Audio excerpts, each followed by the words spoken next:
Oh, puji-puji nama Tuhan. Rekan-rekan di dalam Tuhan, saya percaya bahwa memang dalam kehidupan ini penuh dengan pergumulan, penuh dengan tantangan, tetapi selalu ada pengharapan. Amen.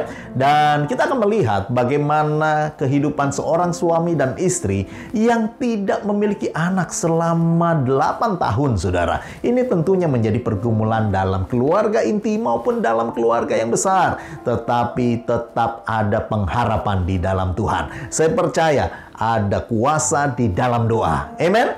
Mari katakan sama-sama saya. Saya percaya ada kuasa di dalam doa. Puji nama Tuhan. Lukas 1:13 menunjukkan bagaimana malaikat Tuhan menampakkan diri kepada Elisabeth dan Zakaria dan berkata, doamu sudah dikabulkan. Kita akan melihat di dalam kesaksian bagaimana seorang suami dan istri berdoa bersama-sama dengan orang tuanya agar Tuhan memberikan seorang keturunan setelah 8 tahun tidak memiliki anak. Dokter sudah memvonis bahwa 90% mustahil keluarga ini memiliki anak. Tetapi Tuhan kita dahsyat dan mujizat masih terjadi. Dan kita akan lihat bagaimana Tuhan melakukan mujizat melalui doa-doa kita. Mari kita saksikan kesaksian ini bersama-sama. Pasti menjadi berkat buat iman kita sekalian. Amen.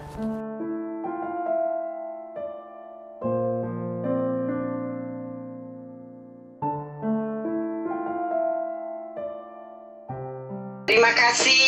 Selamat malam. Bapak Ibu yang dikasihi Tuhan kita Yesus Kristus. Nama saya adalah Dewi Tunjung Sari. Saya mempunyai 2 orang anak. Anak yang pertama, Rahmawati Wulandari, seorang diplomat, tugas di Stockholm, Swedia. Menikah tahun 2009. Sedangkan anak yang kedua, bernama Joshua, seorang pria, menikah tahun 2011. Tinggal berdomisili di Vancouver, Kanada. 2 anak saya ini sudah menikah, dan anak saya yang kedua, Joshua, yang menikah tahun 2011, sudah dikaruniai anak 2 orang. Sedangkan anak saya yang pertama, Rahmawati Wulandari, yang menikah terlebih dahulu di tahun 2009, belum juga dikaruniai anak. 8 tahun Rahmawati menikah, tapi belum juga dikasih keturunan. Sehingga ini menjadi pergumulan bagi Rahmawati beserta suami, juga bagi kami, keluarga kecil dan keluarga besar. Saya terus berdoa, saya terus bergumul, baik secara pribadi, baik di dalam persekutuan doa, maupun di dalam KKR, menjadi pokok doa saya yang pertama, menjadi pergumulan saya yang utama adalah minta belas kasihan Tuhan, agar anak saya ini diberi keturunan.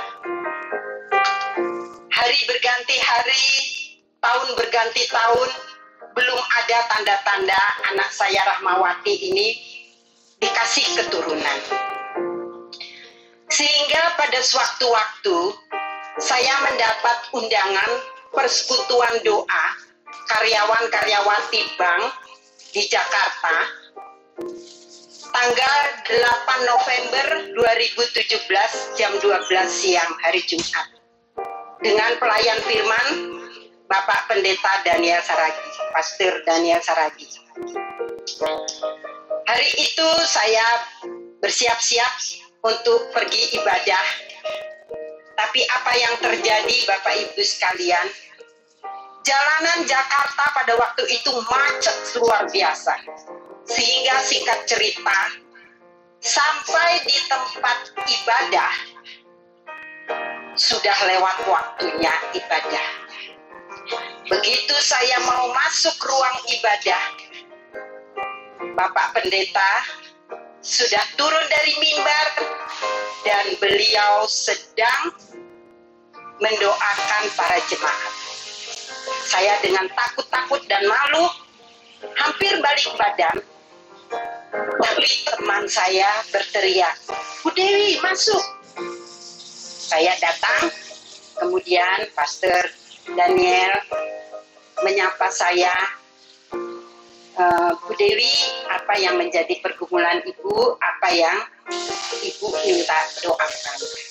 Saya sampaikan, "Bapak dukung doa untuk saya. Anak saya yang pertama bernama Rahmawati, sekarang ada di Swedia, sudah 8 tahun menikah, belum dikasih keturunan." Bapak Ibu, dengan wajah yang penuh ketenangan dan kesabaran, Bapak Daniel mendoakan saya. Dalam nama Tuhan Yesus, Rahmawati hamil, mempunyai keturunan. Setelah beliau mendoakan, Pak Daniel mengatakan bahwa, "Ibu Dewi, nanti tahun 2018, tahun depan, Ibu akan mendapat kabar sukacita, anak Ibu akan hamil." Waduh, saya sukacita dan terima kasih kepada Tuhan Yesus. Terima kasih Pak Daniel, terima kasih. Kemudian saya pulang. Itu tanggal 10 November 2017. Tanggal 12 Desember, anak saya datang. Dia dari Swedia, dia dinas. Kemudian dia sampaikan bahwa dia akan berobat program kehamilan. Singkat cerita, saya terus menangis karena sukacita. Ingat apa yang disampaikan oleh Bapak Daniel, bahwa saya akan mendengar atau mendapatkan berita kehamilan anak saya. Kemudian hari berganti hari, tahun berganti tahun, masuk tahun 2018. Bulan Januari saya menunggu berita kehamilan anak saya yang pertama ini, belum juga saya mendapat berita. Januari, Februari, Maret, April lewat begitu saja. Tapi saya terus dalam pengharapan, saya minta Tuhan untuk memberkati kandungan anak saya. Belum ada berita anak saya hamil. Kemudian tiba-tiba pada tanggal 29 September 2018, jam 11 malam, anak saya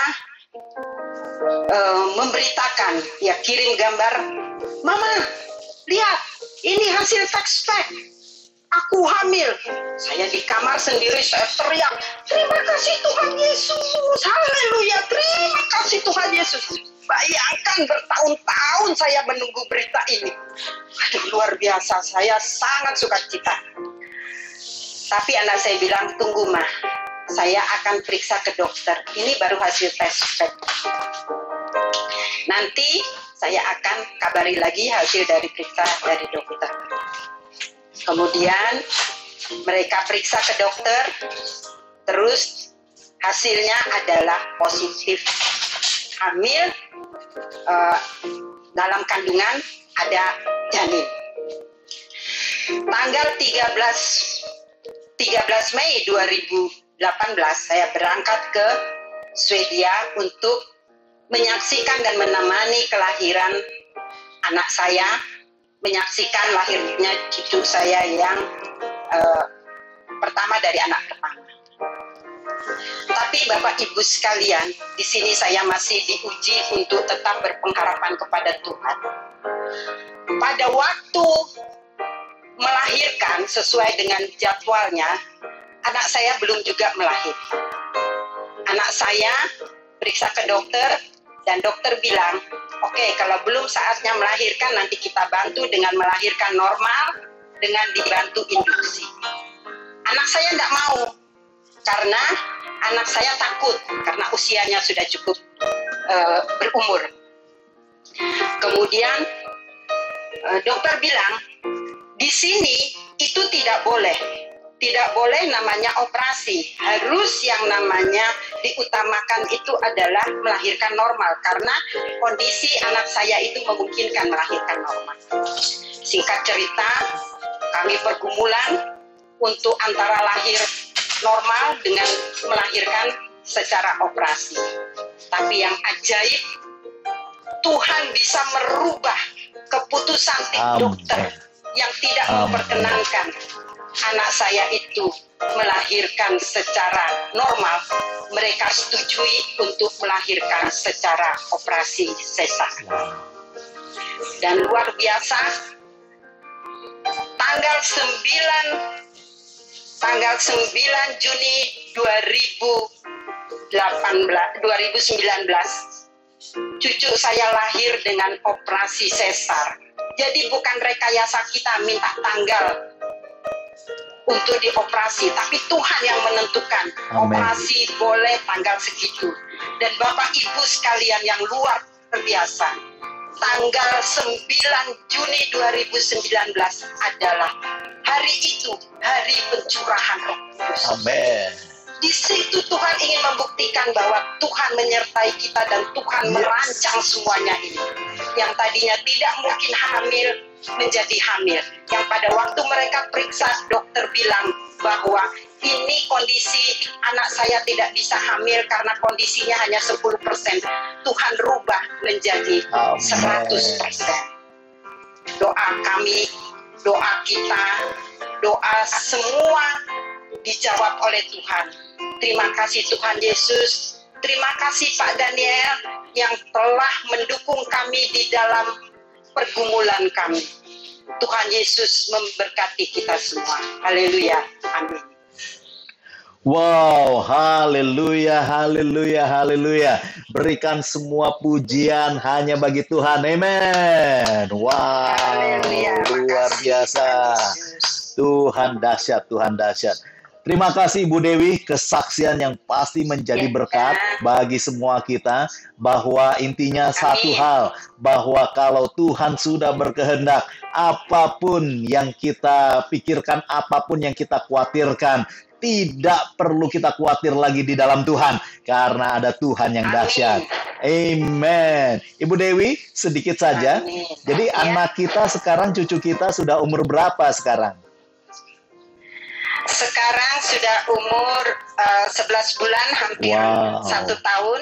Nanti tanggal 9 Juni, sebentar lagi. 1 tahun.